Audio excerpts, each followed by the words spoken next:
but who are living a life of love with all the windows open and are ready to go with life wherever it leads. They are ready to go with life wherever it leads. These receptive souls are the only real seekers in the world.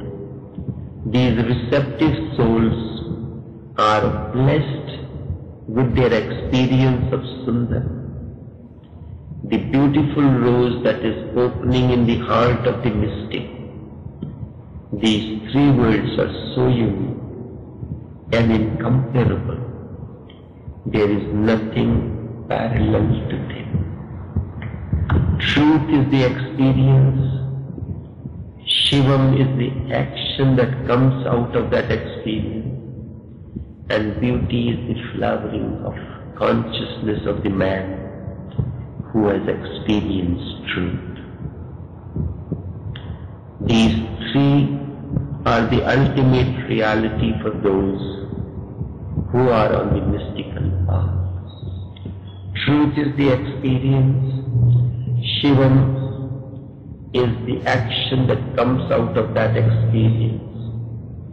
And beauty is the flowering of the consciousness of the man who has experienced truth. These three are the ultimate reality for those who are on the mystical path. This is mystery school. This can happen only in the company of a master.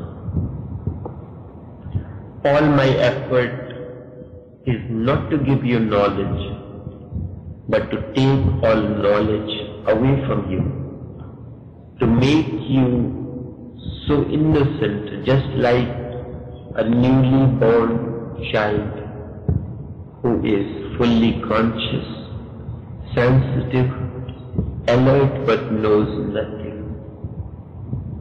His not knowing makes every child experience something which is available only to the great sages of the world. To understand the psychology and the development of religious consciousness, I would like you to start with a child. To understand the psychology and the development of religious consciousness, I would like you to start with the child.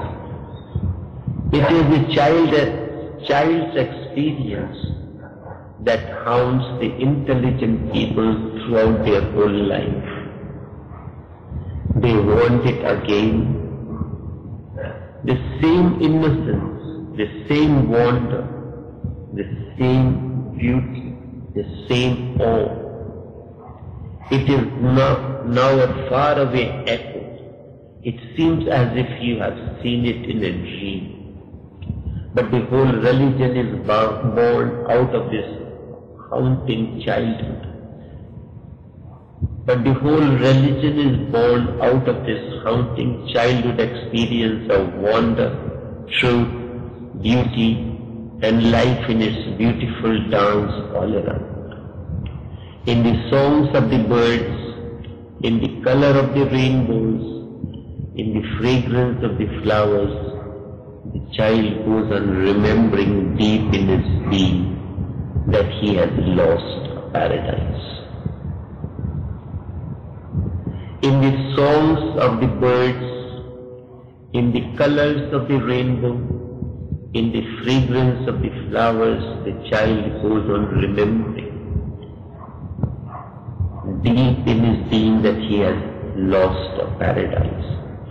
It is not a coincidence that all the religions of the world have the idea in parables that some man lived in paradise and somehow, for some reason, he has been expelled from that paradise.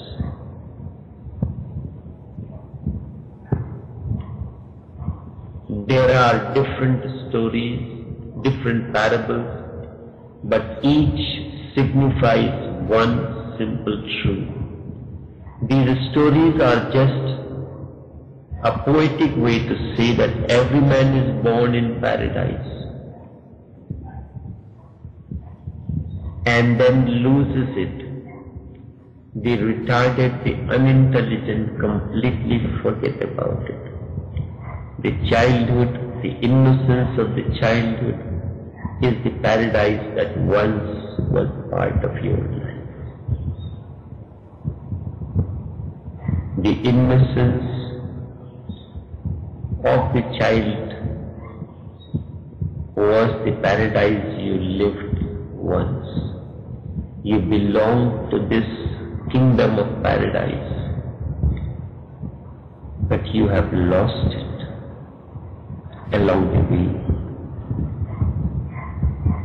Though the stories are just a poetic way to say that every man is born in paradise and then loses it, the retarded, the unintelligent completely forget about it. But the intelligent, the sensitive, the creative go on being haunted by the paradise that they have known once, and now only a faint memory, unbelievable, has remained with them. They start searching for it again and again. The search for the paradise is the search of your childhood again. This has to be remembered. The search for paradise is the search for your childhood again. Of course, your body will no more be a child's, but your consciousness can be as pure as the consciousness of a child. This is why mythologically, the mystics, the saints, are shown with a perennial youth. You look at the pictures of these gods, they represent the perennial youth, symbolizing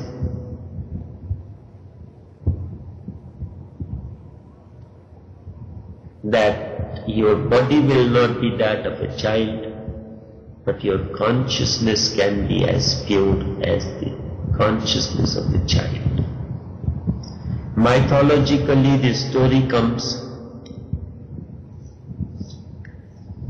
that relates to the birth of Rama, the demon king, from the episode, from the epic Ramayana.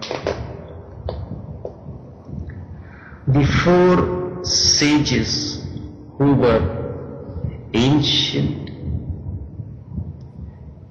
of ripe age, they always wandered in the universe as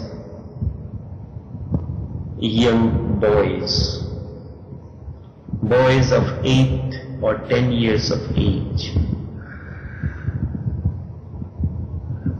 as recluse, as monks.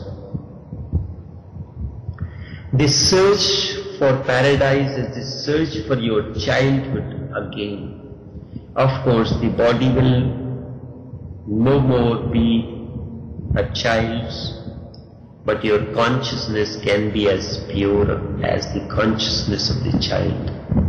This is the whole secret of the mystical path, to make you a child again, innocent, unpolluted with any knowledge, not knowing anything, is still aware of everything that surrounds you with a deep wonder and a sense of a mystery that can never be mystified. This is something of fundamental importance to mankind. This is something of a fundamental importance to understand. The scientist is trying to demystify the existence. The whole effort is to make everything known. This very word science means knowledge. The work of the mystic is exactly opposite of the work of the scientist. The mystic does not want to demystify existence. On the contrary, he wants to become part of this enormous mystery itself that surrounds. He does not want to become a knower. Instead, he wants to disappear in the mystery of the existence. Instead, he wants to disappear in the mystery of the existence. I am reminded of a beautiful story. Of course, it cannot be true, but it is so significant that wherever it can be true, whether it is true or not, does not matter, at least for me. A Chinese emperor